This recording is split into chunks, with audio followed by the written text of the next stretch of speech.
ഇന്ന് എനിക്കെതിരെ പ്രസ്താവന ഇറക്കിയ മലപ്പുറത്തെയും മലപ്പുറത്തെ ഭൂരിപക്ഷ ജനവിഭാഗത്തെയും ടാർഗറ്റ് ചെയ്യാൻ വേണ്ടി സംഘികൾക്ക് ഏണിവെച്ചു കൊടുക്കുന്നു എന്നാക്ഷേപിക്കുന്ന ലീഗിന്റെ നേതാക്കന്മാർ എന്റെ പിന്നാലെ ഓടുകയായിരുന്നില്ലേ? എന്നെ വേട്ടയാടി പിടിക്കാൻ, എന്റെ ചോരയ്ക്ക് വേണ്ടി, എന്റെ ഒരു റാത്തൽ ഇറച്ചിക്ക് വേണ്ടി വെമ്പുകയായിരുന്നില്ലേ അവർ? ഞാൻ പറഞ്ഞത് വെറുതെയല്ല.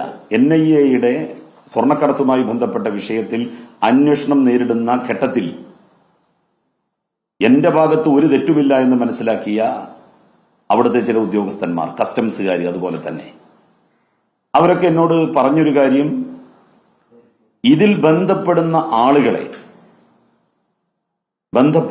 ആളുകളെ ഞങ്ങൾ ചോദ്യം ചെയ്യുന്ന ഘട്ടത്തിൽ അവരെല്ലാവരും പറയുന്നത് ഇതൊരു വലിയ തെറ്റാണ് എന്ന് അവരോട് പറയുമ്പോൾ അവർ പറയുന്നത്, സാർ, മതപരമായി ഇതൊരു തെറ്റായിട്ടുള്ള കാര്യം അല്ലല്ലോ എന്നാണ്. ഇതെങ്ങനെ ഉണ്ടാകുന്നു എന്നെന്നോട് ചോദിച്ചു. സത്യത്തിൽ ആ ചോദ്യമാണ് പലരുമായിട്ട് ഞാൻ പങ്കുവച്ചത്, ഇപ്പോൾ പരസ്യമായിട്ട് പറഞ്ഞത്. പണ്ഡിതന്മാർക്കിടയിൽ പോലും ഇതൊരു തെറ്റല്ലാത്ത കാര്യമാണ് എന്ന വിചാരമുണ്ട്. വർഷങ്ങൾക്ക് മുമ്പാണ് ഹജ്ജിന് പോയ കേരളത്തിലെ പ്രമുഖനായ ഒരു പണ്ഡിതൻ, മുസ്ലിം പണ്ഡിതൻ, മുസ്ലിം ലീഗുമായി വളരെ അടുത്ത് നിൽക്കുന്ന ഒരു പണ്ഡിതൻ, ലീഗിനോട് അഫിലിയേറ്റ് ചെയ്ത് നിൽക്കുന്ന ഒരു മതസംഘടനയുടെ ഏറ്റവും ഉന്നതമായ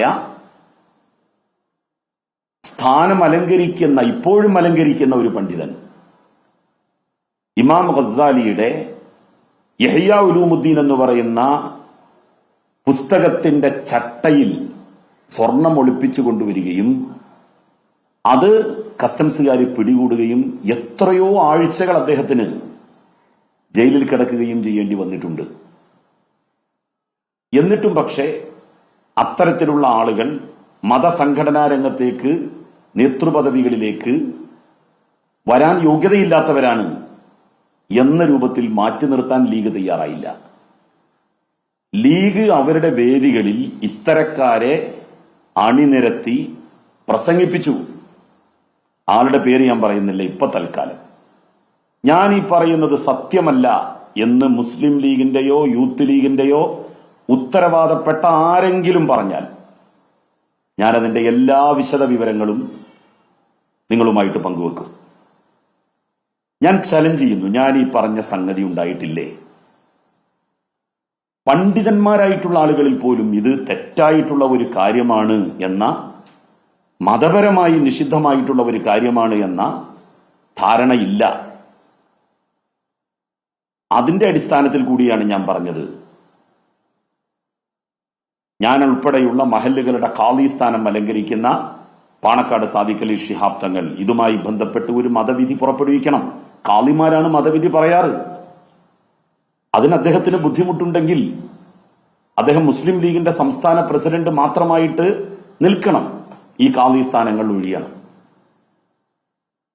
അദ്ദേഹത്തിന് അതിന് കഴിയും. അതുകൊണ്ടാണ് ഞാൻ പറഞ്ഞത്, അദ്ദേഹം അതിന് ഇങ്ങനെ ഒരു പ്രസ്താവന ഇറക്കണം. അത് വലിയ തെറ്റിദ്ധാരണ നിലനിൽക്കുന്നത് ഇല്ലാതാക്കും. ഇത് പറഞ്ഞതിനെയാണ് വലിയ രൂപത്തിൽ തെറ്റിദ്ധരിപ്പിച്ച് വല്ലാത്ത തലങ്ങളിലേക്ക് കൊണ്ടുപോയിക്കൊണ്ടിരിക്കുന്നത്. ഏത് മതസമുദായത്തിലും ദുഷ്പ്രവണതകൾക്കെതിരായി ബന്ധപ്പെട്ട മതസമുദായങ്ങളിൽ നിന്നാണ് വിമർശനങ്ങളും എതിർ ശബ്ദങ്ങളും ഉയരേണ്ടത്. അത് മഹാത്മാഗാന്ധി നമുക്ക് പഠിപ്പിച്ചു തന്നൊരു കാര്യവും കൂടിയാണ്. വൈക്കം സത്യാഗ്രഹത്തിൽ, ഗുരുവായൂർ സത്യാഗ്രഹത്തിലൊക്കെ പങ്കെടുക്കാൻ വേണ്ടി വന്ന സഹോദര മതസ്ഥരായ ആളുകളോട് ഗാന്ധിജി പറഞ്ഞത്, നിങ്ങൾ ഇതിൽ പങ്കെടുത്താൽ ഇതിനെ വേറൊരു തലത്തിലായിരിക്കും ഹൈന്ദവ സമുദായത്തിലെ വർഗീയ മനസ്സുള്ളവർ പ്രചരിപ്പിക്കുക. അതുകൊണ്ട് തൽക്കാലം നിങ്ങൾ മാറി നിൽക്കണം. മുസ്ലിം സമുദായത്തിലെ ഒരംഗം, ഒരു വിശ്വാസി എന്നുള്ള നിലയിൽ, ഒരു പ്രാക്ടീസ് ചെയ്യുന്നയാൾ എന്നുള്ള നിലയിൽ, ഇസ്ലാമിന്റെ ആചാരാനുഷ്ഠാനങ്ങൾ നിവർത്തിക്കുന്ന വ്യക്തി എന്നുള്ള നിലയിൽ ഞാനാണ് ഇത് പറയേണ്ടത്. പ്രത്യേകിച്ച് എനിക്കെതിരായിട്ട് ഈ കാര്യങ്ങളൊക്കെ വന്നതാണ്. ഒരു തരത്തിലുള്ള ഇൻവോൾവ്മെന്റും അക്കാര്യത്തിൽ എനിക്കില്ലാതെ പോയതുകൊണ്ടാണ് ക്ലീൻ ചിട്ട് എല്ലാ ഏജൻസികളിൽ നിന്നും ലഭ്യമായത്. ഇനി ക്ലീൻ ചിറ്റ് ലഭ്യമായിട്ടില്ല എങ്കിൽ അവരെ ഞാൻ വീണ്ടും സ്വാഗതം ചെയ്യുന്നു എന്റെ വീട്ടിലേക്ക്. അവര്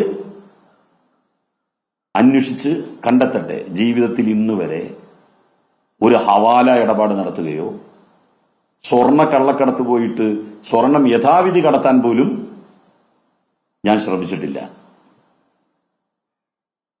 മുസ്ലിം ലീഗ് പറയുന്ന കാര്യങ്ങളെ ഡൈവേർട്ട് ചെയ്ത് നാട്ടിൽ കുഴപ്പങ്ങൾ ഉണ്ടാക്കാൻ വേണ്ടി ശ്രമിക്കരുത്.